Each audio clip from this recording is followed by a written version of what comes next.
পশ্চিম আফ্রিকার দেশ লাইবেরিয়ার president Joseph বোয়াকাইয়ের ইংরেজি ভাষায় সাবলীল ও আত্মবিশ্বাসী বক্তব্যে মুগ্ধ হয়েছেন যুক্তরাষ্ট্রের প্রেসিডেন্ট ডোনাল্ড ট্রাম্প। ৮০ বছর বয়সী এই রাষ্ট্রনেতা বুধবার হোয়াইট হাউসে স্পষ্ট ও প্রাঞ্জল ইংরেজি ভাষায় তার দেশকে প্রেসিডেন্ট ট্রাম্পের সামনে উপস্থাপন করেন। তবে প্রশ্ন হচ্ছে, কে এই জোসেফ বোয়াকাই? বিস্তারিত জানাচ্ছেন আরিফ হাসান। বুধবার হোয়াইট হাউসে আয়োজিত এক কূটনৈতিক বৈঠকে মার্কিন প্রেসিডেন্ট ডোনাল্ড ট্রাম্পের সঙ্গে আলোচনায় বসেন আফ্রিকার ৫টি দেশের রাষ্ট্রনেতারা। অংশগ্রহণকারী দেশগুলো হলো গ্যাবন, গিনি-বিসাউ, লাইবেরিয়া, মৌরিতানিয়া ও সেনেগাল। বৈঠকের আলোচ্য বিষয় ছিল যুক্তরাষ্ট্রে রপ্তানি করা পণ্যের ওপর আরোপিত ১০% শুল্ক এবং আফ্রিকার সঙ্গে বাণিজ্যিক সম্পর্ক উন্নয়ন।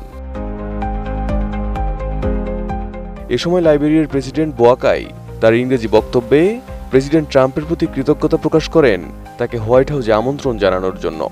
বলেন, আমরা দীর্ঘদিন ধরে যুক্তরাষ্ট্রের বন্ধু। আপনার মেক আমেরিকা গ্রেট অ্যাগেন নীতিকে আমরা সমর্থন করি। আমাদের দেশে প্রচুর খনিজ সম্পদ রয়েছে এবং আমরা শান্তি ও গণতন্ত্রের প্রতি প্রতিশ্রুতিবদ্ধ। বোয়াকাই আরও জানান, তিনি যুক্তরাষ্ট্রের বিনিয়োগকারীদের লাইবেরিয়ায় বিনিয়োগের আহ্বান জানাতে চান। তার এই বক্তব্য শেষ হতে ট্রাম্প তার সাবলীল ইংরেজি ভাষার প্রশংসা করেন। জানতে চান কোথা থেকে ইংরেজি আয়ত্ত করেছেন তিনি। জবাবে বোয়াকাই জানান, তিনি লাইবেরিয়াতে শিক্ষালাভ করেছেন। Were you educated where? Yes, sir. In Liberia? Yes, sir. Well, that's very interesting. That's beautiful English. Sure. I have people at this table can't speak nearly as well, Very and good, sir. Thank you. they come from. মূলত পশ্চিম আফ্রিকার এই দেশটি আফ্রিকার little America নামে পরিচিত। ইংরেজি ভাষায় দেশটির প্রধান সরকারি ভাষা। তবে দেশটির শহর অঞ্চলে ইংরেজি ভাষার ব্যবহার থাকলেও গ্রামীণ এলাকায় ইংরেজির ব্যবহার একেবারেই সীমিত। সেখানে স্থানীয় ভাষা যেমন কেপলে, বাসা, গ্রেবো, ক্রু এবং মান্দে ভাষাগুলো দৈনন্দিন যোগাযোগে প্রাধান্য পায়। দেশটির সাক্ষরতার হার ৪৮.৩%। লাইবেরিয়ার শহর ও গ্রামের মধ্যে শিক্ষার বড় ফারাক রয়েছে। গ্রামীণ এলাকায় স্কুলের সংখ্যা একেবারেই কম এবং শিক্ষার গুণগত মান অত্যন্ত দুর্বল। স্কুলগুলোতে নেই পর্যাপ্ত শ্রেণীকক্ষ, আসবাবপত্র বা শিক্ষা উপকরণ। এমনকি যোগ্য শিক্ষকের সংখ্যা একেবারে কম। কিশোরীদের মধ্যে অকাল বিবাহ এবং গর্ভধারণের কারণে বেশিরভাগই শিক্ষা থেকে ঝরে পড়ে। তবে দেশটির প্রেসিডেন্ট জোসেফ বোয়াকাই সকল প্রতিবন্ধকতার বিরুদ্ধে লড়েছেন।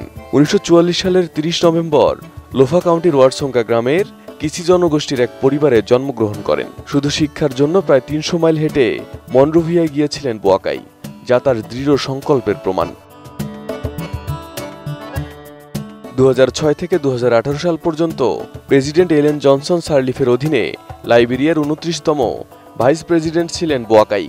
এছাড়া তিনি ১৯৮৩ থেকে ১৯৮৫ সাল পর্যন্ত কৃষিমন্ত্রী হিসেবে দায়িত্ব পালন করেন।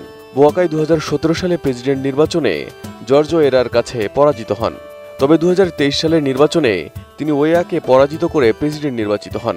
তবে তিনি দারিদ্র্য ও দুর্নীতির বিরুদ্ধে লড়াইয়ের প্রতিশ্রুতি দিয়েছেন এবং দেশকে এগিয়ে নিতে থিঙ্ক লাইবেরিয়া, লাভ লাইবেরিয়া, বিল্ড লাইবেরিয়া স্লোগানের মাধ্যমে নতুন দৃষ্টিভঙ্গির কথা বলেছেন। সম্প্রতি ১৯৮৯ থেকে ২০০৩ সালের লাইবেরিয়ার গৃহযুদ্ধের সময় সংঘটিত সহিংসতা ও ক্ষতির জন্য রাষ্ট্রের পক্ষ থেকে জনগণের কাছে আনুষ্ঠানিকভাবে ক্ষমা প্রার্থনা করেছেন Joseph Boakai. Arif Hasan, ATN news.